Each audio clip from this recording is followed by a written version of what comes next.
Forumi Ekonomik I Grave si koalicioni organizatave të shoqërisë civile, këtë ditë ka dalë me një deklarat në 5 pika dhe ka kërkuar nga partitë politike zotimin e tyre që në qeverinë e ardhshme të miratojnë ligjin e ri të punës, të investojnë më shumë në çështjet e kujdesit, qoftë për fëmijë dhe për të moshuarit, institucionalizimin e buxhetimit të përgjithshëm gjinor, të krijojnë një grant specifik për shërbimet, për financimin e shërbimeve sociale, të rrisin fondin për gratë ndërmarrëse dhe për organizatat e shoqërisë civile të cilat merren me barazi ekonomike dhe barazi gjinore. Ka vite që Forumi Ekonomik I Grave është duke avokuar për ndryshimin e ligjit të punës, ligjit aktual të punës, I cili që 8 vite është në amandamentim apo kërkon një ndryshim të plot, për arsye ky ligj kërkon një reformë të gjerë për të evidentuar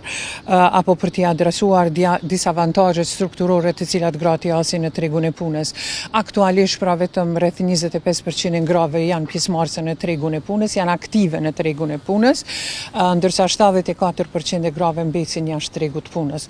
Prandaj hulumtimet tregojnë se pjesëmarrja e grave në tregun e punës do të ndikonte në rritjen e bruto produktit të vendor, do të rriste ekonominë e Kosovës, sepse kjo nuk është vetëm një barazi sociale që ne po kërkojmë në tregun e punës, po është një zhvillim ekonomik që ndikon në gjithë vendin. Prandaj kjo është e domosdoshme që ky ligj më në fund ta merr adresimin e tij në qeverinë e ardhshme.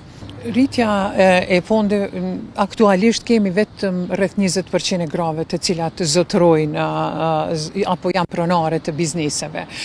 Kjo është shumë e nevojshme që gratë ndërmarrëse të rriten, sepse ato kanë predispozita që të punësojnë më shumë gra.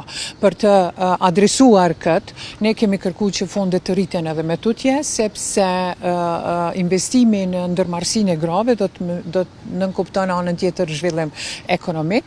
Ato nevojat e tyre për rritje kanë jo vetëm në investime në financim në pajisje të ndryshme, gjithashtu në digitalizimin e tyre për të përshpejtuar proceset, po ashtu në qasje në pronë, ne e dim se gratë nuk kanë prona dhe kjo është një barierave kryesore që ato e hasin si gra ndërmarrëse.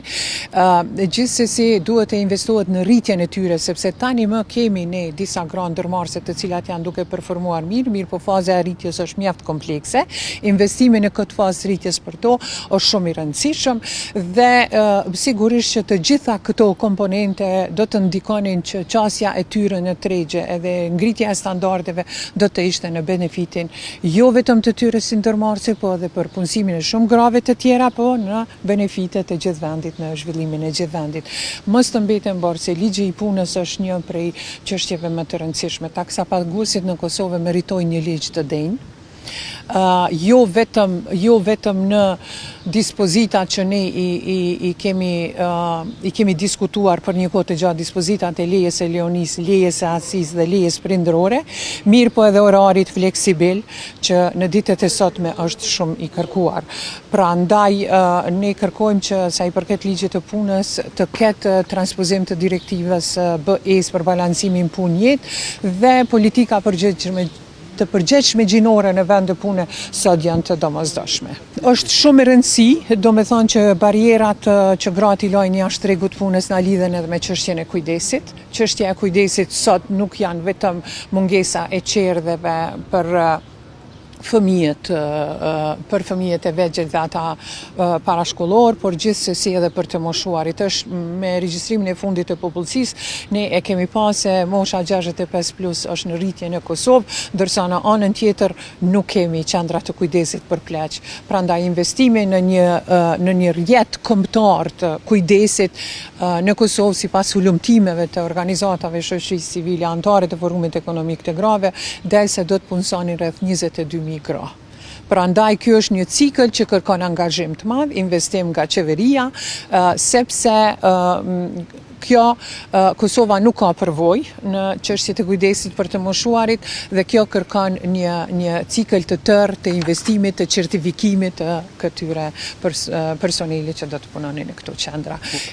Tutje institucionalizimi i buxhetit të përgjithshëm gjinor ka kohë që forumi ekonomik i grave e ka ngrit këtë çështje, pavarësisht që qeveria e Kosovës është zotuar për këtë, kjo mbetet ende në nivel shumë të ulët të implementimit. Prandaj sa më shumë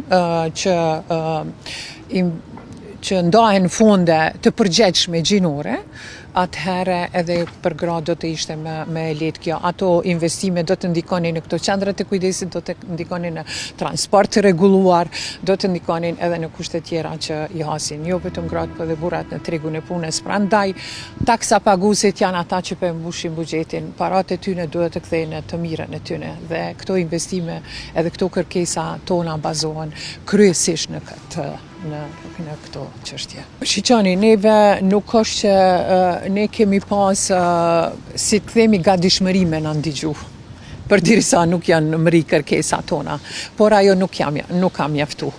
Prandaj ne presim, besojmë që është një momentum që më nuk kemi kohë për të vonuar. Ne jemi duke u përballuar me një dekadë deri në fundin e të cilës i kemi edhe 3 vjet e gjysmë.